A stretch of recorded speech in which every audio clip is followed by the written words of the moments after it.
नमस्कार साथियों।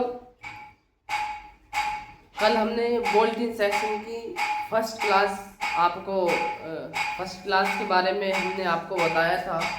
आज बोल्ट-इन सेक्शन की सेकंड क्लास चल रही है। तो मैं आपको इस क्लास में मैंने आपको बताया था कि पीआर तक का जो सप्लाई का सेक्शन है वो कैसे क्लियर होता है। आज इसमें मैं डिस्चार्जिंग मोसफेट से जोड़ करके आपको बता रहा हूं कि ये जो सेक्शन है लैपटॉप, मैंने बताया था कि लैपटॉप दो मोड पर काम करता है। कितने मोड पर काम करता है? दो मोड पर लैपटॉप काम करता है। दो मोड पर काम करता है, एक अडॉप्टर मोड और दूसरा बैटरी मोड। तो मैं आज आपको बताऊंगा कि अडॉप्टर मोड पर और बैटरी मोड पर कैसे काम करता है। देखिए,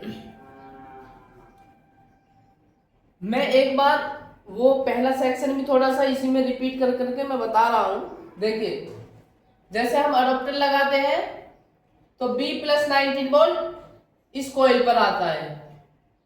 इस कॉइल पर आने के बाद B+19 वोल्ट इस मोसफेट पर आता है ड्रेन पर और सोर्स से आउट होता है। अब इस सोर्स से आउट तब होगा जब इस गेट से ACDRV यानी कि इनेबल, इसके गेट को इनेबल सिग्नल मिलेगा। अब ये इनेबल सिग्नल आईसी कब देगा? जब आईसी की रिक्वायरमेंट पूरी होगी। अब आईसी की रिक्वायरमेंट के लिए क्या क्या चाहिए? आईसी को वीसीसी चाहिए, आईसी को एसी डिटेक्ट चाहिए, रीगल वोल्टेज चाहिए। उसके बाद आईसी की रिक्वायरमेंट पूरी होगी। अब आईसी की रिक्वायरमेंट के लिए यहां हम वी इन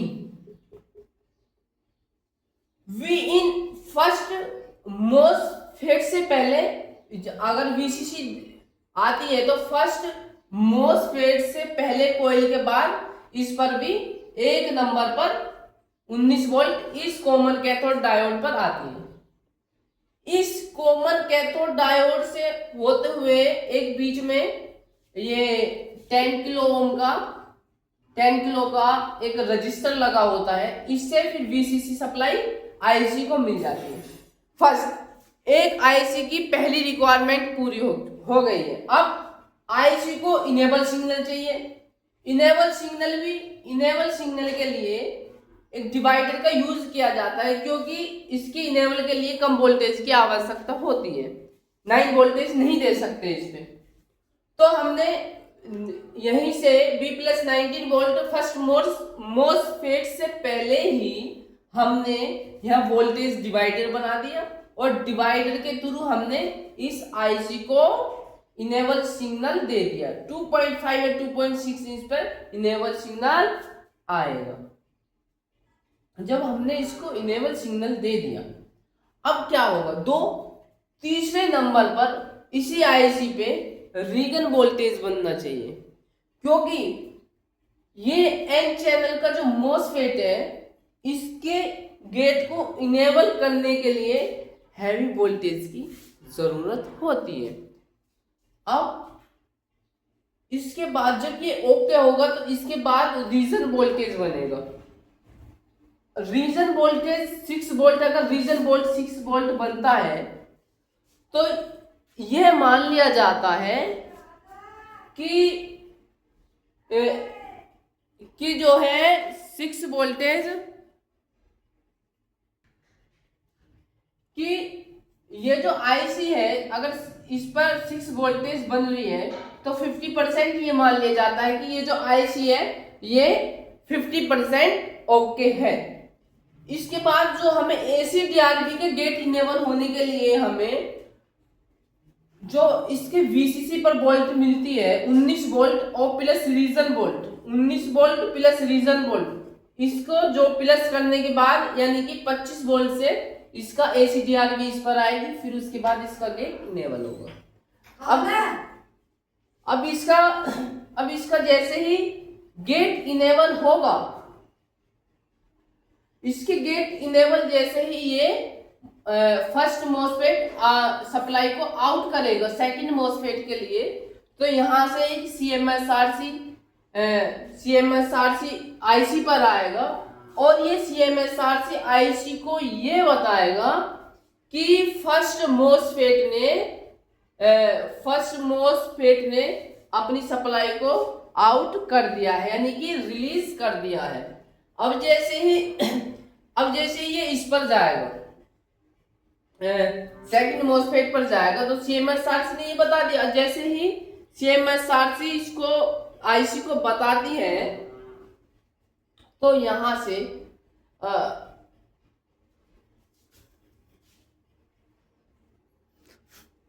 तो अब जैसे ही इसका CMSRC इसको बता देगा तो कि जो है लैपटॉप में अडॉप्टर लग चुका है, तो क्या होगा कि जैसे ही IC को ये पता लगेगा कि लैपटॉप में अडॉप्टर लग चुका है, तो जो डिस्चार्जिंग मोसफेट है IC इसका गेट डिसेबल कर देगी। क्या कर देगी? IC इसका गेट डिसेबल कर देगी, जिससे अडॉप्टर मोड पर लैपटॉप शुरू हो जाए। तो अब इसका जैसे ही गेट डिसेबल होगा तो सेकंड मोसफेट से PR पर सप्लाई जाएगा, और जैसे ही सप्लाई PR पर पहुंचेगा तो इसके ACP की से पता लग जाता है कि सप्लाई IC को की सप्लाई PR पर पहुंच चुकी है, यानी कि सेकंड मोसफेट से आउट हो चुकी है। और जैसे ही PR पर सप्लाई जाएगी तो PR AC इन के माध्यम से इसको पता चल जाएगा, IC को पता चलेगा कि आउटपुट PR पर 19 वोल्ट B+19 वोल्ट पहुंच चुकी है। ये ऐसे अपना काम करना शुरू कर देता है। और अगर हम बात करते हैं ये जो है बैटरी मोड पर कैसे काम करेगा, ये तो हमने बता दिया कि ये अडॉप्टर मोड पर ऐसे काम करेगा। अब बैटरी मोड की बात आती है, तो क्या होगा कि जब हम अडॉप्टर को निकाल देंगे तो VN पर सप्लाई क्या हो जाएगा? 0। जब VN पर यहाँ क्या हो जाएगा सप्लाई? VN पर 0, और VN पर 0 हो जाएगा, और ये जो है AC डायरेक्ट जो इनेबल है, और IC को इनेबल मिलेगा नहीं। जब IC को इनेबल नहीं मिलेगा तो ये बैटरी मोड पर IC बैटरी मोड पर कंटिन्यू काम करना शुरू कर देगी, और यहाँ से सप्लाई डिस्चार्जिंग मोसफेट पर चली जाएगी। और ये शुद्ध इसकी गेट इनेबल होने के लिए कोई जरूरत नहीं है, क्योंकि ये बैक में रिवर्स में लगा है, तो यहाँ से सप्लाई इस कॉमन पॉइंट पर पहुंच जाएगी। और जैसे ही इस कॉमन पॉइंट पर भी ये बैटरी की 7 से 17 वोल्ट ये कॉमन पॉइंट पर जाएगी, तो यहीं से सप्लाई इस पर कॉमन कैथोड डायोड पर आ जाएगी, और ये अपना काम इस पर VCC मिल जाएगी। IC को बैटरी मोड पर काम करे या अडॉप्टर मोड पर काम करे, IC को दोनों मोड पर VCC की सप्लाई चाहिए होती है। तो इसमें हमने बताया कि IC की जो ये वोल्टिंग सेक्शन का N चैनल है, ये अडॉप्टर मोड पर और बैटरी मोड पर कैसे काम करता है।